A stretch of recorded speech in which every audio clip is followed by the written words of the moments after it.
Well, thank you all for coming. It's nice to see a familiar face and also a new face, and also a face I see most days.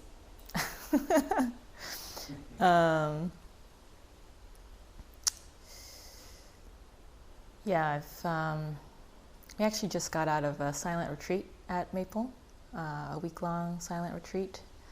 So it was a really nice chance to deepen the practice, get to know myself a bit more, and hopefully I have some wisdom from that I can share with you all, but I don't know. I don't know what's going to happen.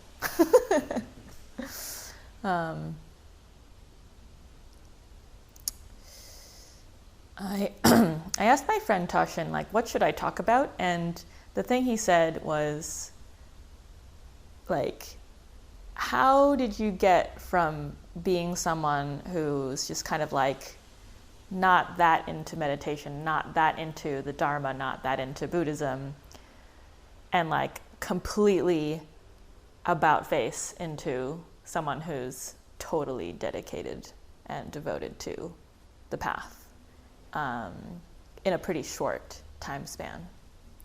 I would say that, so I've been a resident at Maple for about a year and a half, and I would say that first year I was just not really throwing myself in. I was just kind of like skating along, did what they said. I went to the meditation sits, and I would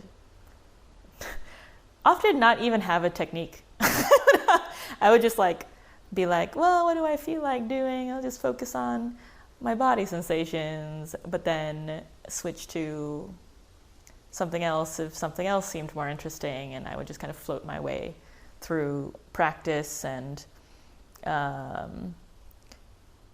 it was like useful and fruitful in its own way, but also I wasn't really,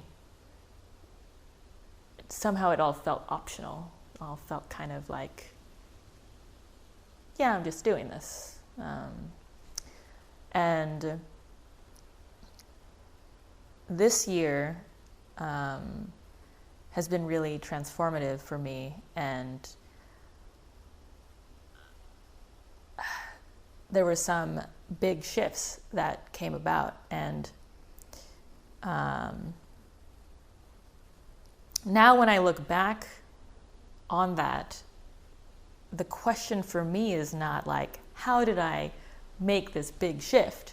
It's more like, how was I lost for so long? Like, how did I forget what I am truly here for? Like, why did I like forget what I was supposed to be doing? It's kind of like going to the grocery store and you're like there to get cereal, but then you just like wander around in the produce aisle looking at all the different fruits and veggies and are like, ooh, look at this. Maybe I want some watermelon. Maybe I want some eggplant. Like, what is this fruit? And then just like kind of getting lost in the aisles and wandering around, forgetting the original purpose of going into the grocery store to begin with. And, you know, that moment when you remember, oh, right, I'm here for cereal. It doesn't feel like some big turning point. It just feels like, oh, right, that's what I'm supposed to be doing now. Okay. And you just do it. You just like go for it. And it's not a big deal. It's not, you know, you just go to the cereal aisle, like get the cereal. That's what it kind of feels like. But from the outside, I imagine it looking like whoa, she made such a big change, and now she's like really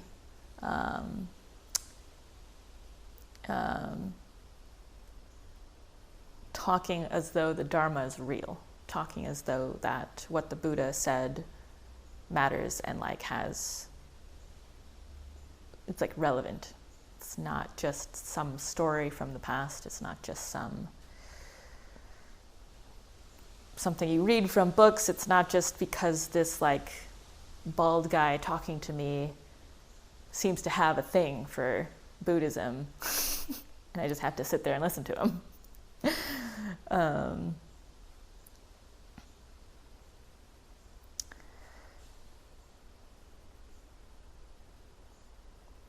So the question for me I'm left with is just like, how did I get so lost? And what comes to my mind is, wow, I have been programmed in so many ways from my beginning, from my birth.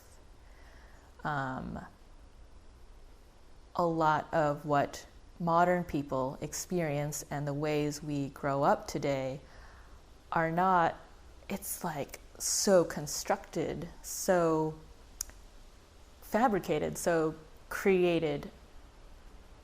We designed all of these experiences. We designed the grocery stores, we designed buildings, we designed the computers and screens that we now live in for so many hours of the day. And even like it goes so deep, like it goes even deeper, like the whole idea of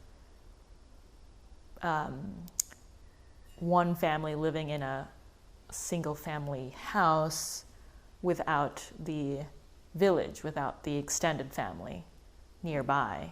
You're just kind of your own unit, separate from other families that live in other houses, and you never talk to them. And school, I mean, that whole thing like didn't really exist like a few hundred years ago. Like, you know, it's that whole structure of putting a bunch of children in seats all facing the same direction with somebody talking at them, and they're just supposed to sit there for hours, like for hours a day. They're just supposed to sit there, not going outside, like not interacting with each other or objects or reality, really. Like they're just supposed to like read these texts and try to like jam that into their brains. So all of that, we had to create that. Humans had to make that. And now it's our new normal. Now it's our default.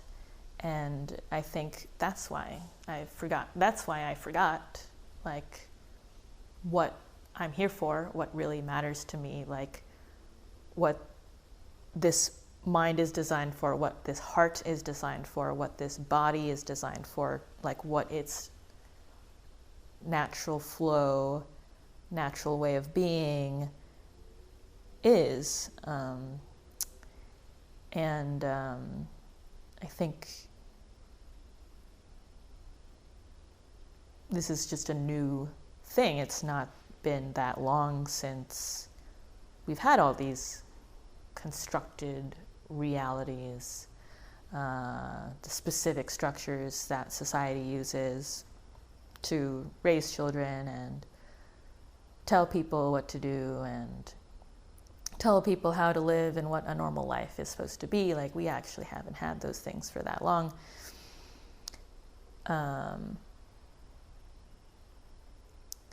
So it makes sense. It makes sense that I've had to spend this much time. I'm like 32. So I had to spend this much time unprogramming. And if my time at Maple is, if I had to summarize what it's doing, it's deprogramming. It's undoing the programming that that's been layered and layered on year after year. Like, I mean, when we're kids, we're so open to everything. We're just ready to receive learning. And so we pick up a lot and we're vulnerable to a lot. And so all of that got in really deep.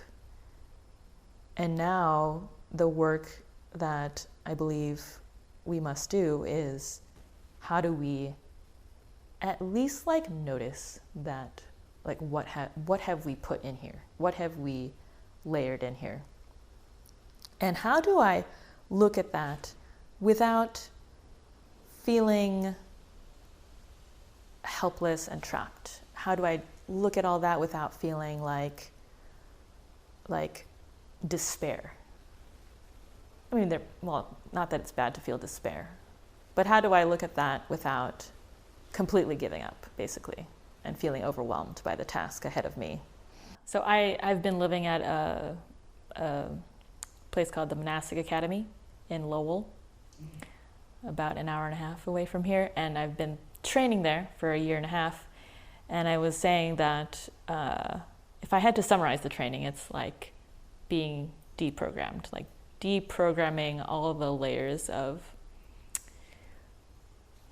stuff that society has taught me is normal, but in fact, this normal has only been around for a short span of time. I mean, everything got really weird in the Industrial Revolution. So since around then, I think things really have just gone off the rails in a way.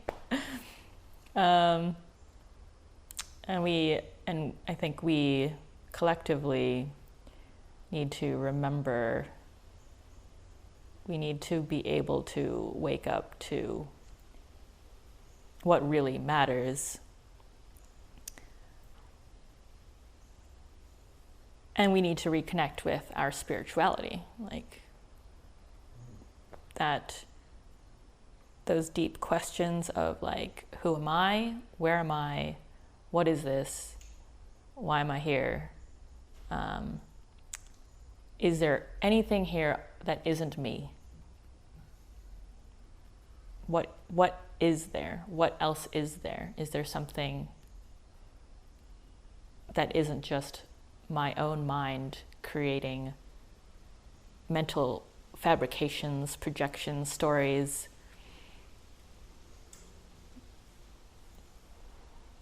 Is there something bigger that I can surrender to?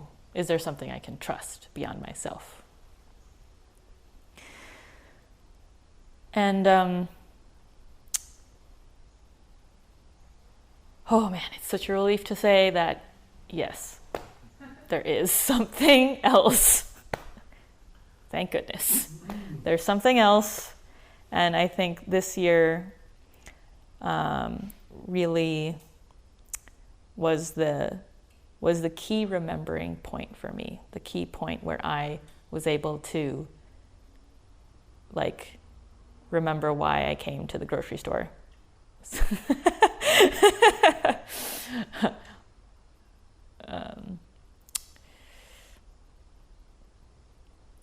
And that kind of resulted in like just a whole different orientation now to how I live and breathe and look at what everything is about, and what my greatest calling is, what I'm here to do. And that calling to me feels a calling towards service, a calling towards being of service to all living things, and giving my life to that higher power. I use God as my, perhaps the word or concept that I will kind of like slot into that immense, indescribable, unnameable thing, entity that is larger than me, that I can surrender to and and relinquish myself to. And it's a huge, huge relief. It's just such a relief to know that all of those things that I thought were the game that I was playing, it's not about that. For a long time, I was playing the game of like, avoid feeling pain and like acquire things, acquire status, acquire resources, acquire friendships, acquire options, get the things that I want, feel comfortable.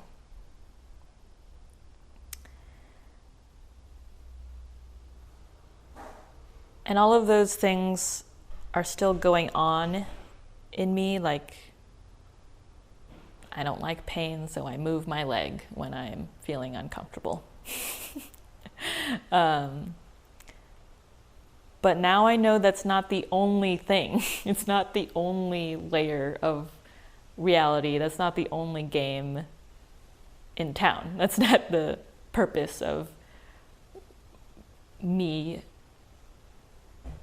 living, me existing, me breathing.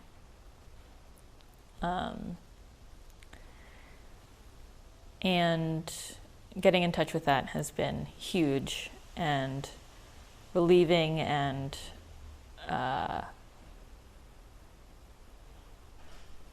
creates clarity. It's clarifying.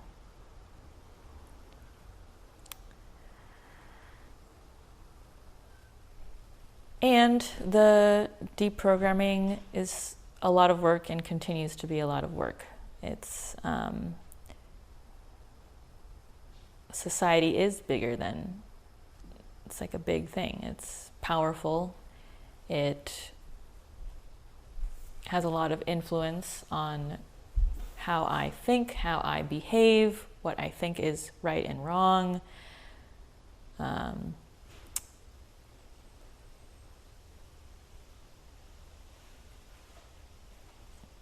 And it's even deeper than that in the ways that it's impacted my body, the way that my body feels naturally inclined to move, and the way my energy flows internally. I had this thought that the way that I know that we've grown up in a dystopia is that we need pills to stay awake, we need caffeine to stay awake, and we need pills to go to sleep. So, like, if you really think about that, it's like our bodies are so dysregulated. It doesn't know how to, like, for some reason, we're in such an unnatural state of being. The most natural things for our bodies are now things that we have to manage constantly, every day. I mean, my mom would be drinking coffee like all day to do life. And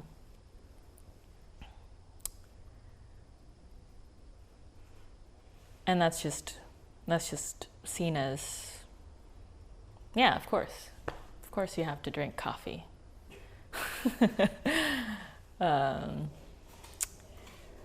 And my thing in particular was just not being able to fall asleep at night, just suffering from insomnia and like having these thoughts that would just take over my brain, keeping me awake.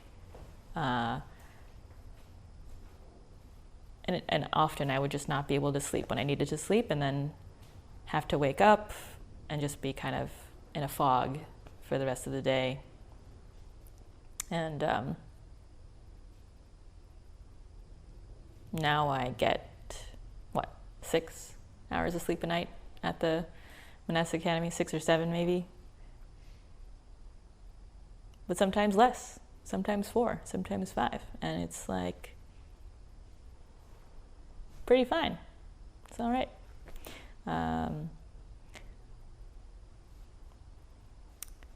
There's still some kinks in the energy body, but I can feel it. I can feel more alive in my day-to-day. I feel more energized. I feel more awake.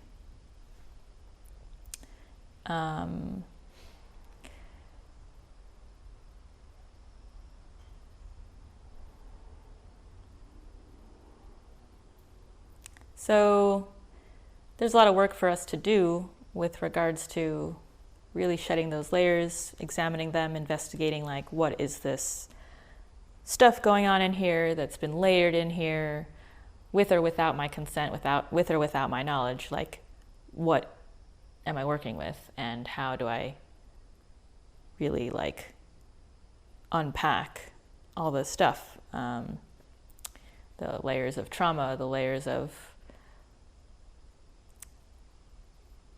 worldviews that have been installed, the layers of just kinks and things that I grew up thinking were normal, but now have to be re-examined.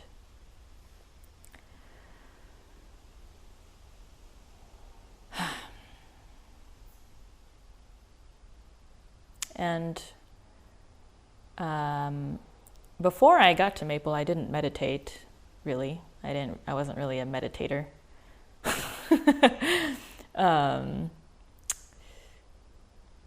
So it's been quite a long, fruitful journey from just starting from basically like no meditation each day to 3 hours in a day, and during silent retreat weeks, over 10 hours a day. But one could say that one of the benefits of meditation is just taking the time to really increase my level of discernment over like, what are my reactions? What are my natural reactions to things? What do I resist? What do I avoid? What do I attach myself to? What do I cling to? What do I do? What am I doing? And simply by looking carefully at that, already the natural state that my body and mind want to be in does a lot of the work for me in unraveling the layers. It's not like I'm taking myself apart and putting myself back together. All I have to do is be really good at listening, and the work happens.